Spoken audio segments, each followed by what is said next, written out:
छत्तीसगढ़ का शिमला कहे जाने वाले मैनपाट की वादियां पर्यटकों को खींच रही है, लेकिन मेहता पॉइंट पहुंचते ही खूबसूरत सफर का अनुभव सवालों में बदल रहा है। यह आरोप है कि एंट्री के नाम पर 20 से लेकर 150 रुपए तक वसूले जा रहे हैं, लेकिन बदले में पर्यटकों के हाथ में रसीद तक नहीं दी जा रही। यानी सवाल सीधा है, पैसा किस बात का, किसके नाम पर और किस अधिकार से। मैनपाट की खूबसूरती देखने पहुंचे पर्यटकों के सामने मेहता पॉइंट पर एक अलग ही तस्वीर सामने आ रही है। आरोप है कि प्रवेश के नाम पर अलग अलग रकम ली जा रही है, लेकिन जब पर्यटक रसीद मांगते हैं तो कथित तौर पर उन्हें रसीद नहीं दी जाती। अब कहानी का सबसे बड़ा ट्विस्ट ये है कि मेहता पॉइंट का पुराना टेंडर करीब 6 महीने पहले ही खत्म हो चुका है। तो फिर सवाल उठता है, क्या नई टेंडर प्रक्रिया पूरी हुई? अगर नहीं हुई तो शुल्क वसूलने का अधिकार किसके पास है? और अब मामला सिर्फ वसूली तक सीमित नहीं है। जिन सुविधाओं के नाम पर पर्यटकों से पैसे लिए जा रहे हैं, उनकी हालत भी सवाल खड़े कर रही है। कहीं झूले नजर नहीं आ रहे तो कहीं शेड से पानी टपक रहा है।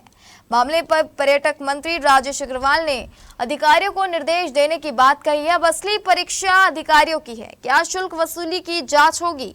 क्या बिना वैध प्रक्रिया के वसूली हुई तो जिम्मेदारों पर कार्रवाई होगी? और सबसे बड़ा सवाल, क्या पर्यटकों से वसूली का हिसाब सामने आएगा? क्योंकि मैनपाट की वादियां जरूर खूबसूरत है, लेकिन मेहता पॉइंट पर व्यवस्था की तस्वीर धुंधली नजर आ रही है। आप यहाँ पे क्या काम करते हैं? मैं यहाँ रिसेप्शन संभालता हूँ।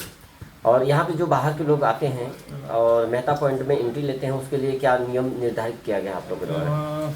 वो नियम मतलब वो गाड़ी के अनुसार उनका एंट्री कराते हैं। किस अनुसार से एंट्री करवाते हैं? क्या फीस चार्ज करते हैं? जैसे 4 व्हीलर में आते हैं, नहीं 2 व्हीलर में आते हैं तो 20 रुपीज़, और 4 व्हीलर में आते हैं तो 40 रुपीज़, और आपका मिनी बस है उसका 100 रुपीज़, और वो बड़ा वाला बस आता है उसका 150 रुपये। तो क्या आप रसीद देते हैं? रसीद तो अपना मालिक ही नहीं दिए है। तो बिना रसीद के कैसे आप लोग? केवल रजिस्टर में एंट्री कराने के लिए बोले हैं, वो एंट्री कराते हैं बस। और ये पैसा जाता कहाँ है? पैसा पेटीएम में जाता है। पेटीएम में जाता है। और कैश भी आता होगा तो पैसा किनके अकाउंट में जाता है? अकाउंट में वो कैश आता है, उसको तो क्या बोलते हैं, जो यहाँ कर्मचारी है उनका पेमेंट हो जाता है। यहाँ का ठेकेदार कौन है, ऑनर कौन है? यहाँ का ओनर है अतुल दुबे जी। आप लोग यहाँ पे घूमने के लिए आए हुए मेहता पॉइंट में, किस तरह के एंट्री चार्ज लिया गया है? यहाँ पे हम लोग आए, यहाँ बैठे, 20 रुपीज़ लगेगा बोला, हम लोग पेमेंट कर दिए और रसीद नहीं मिला।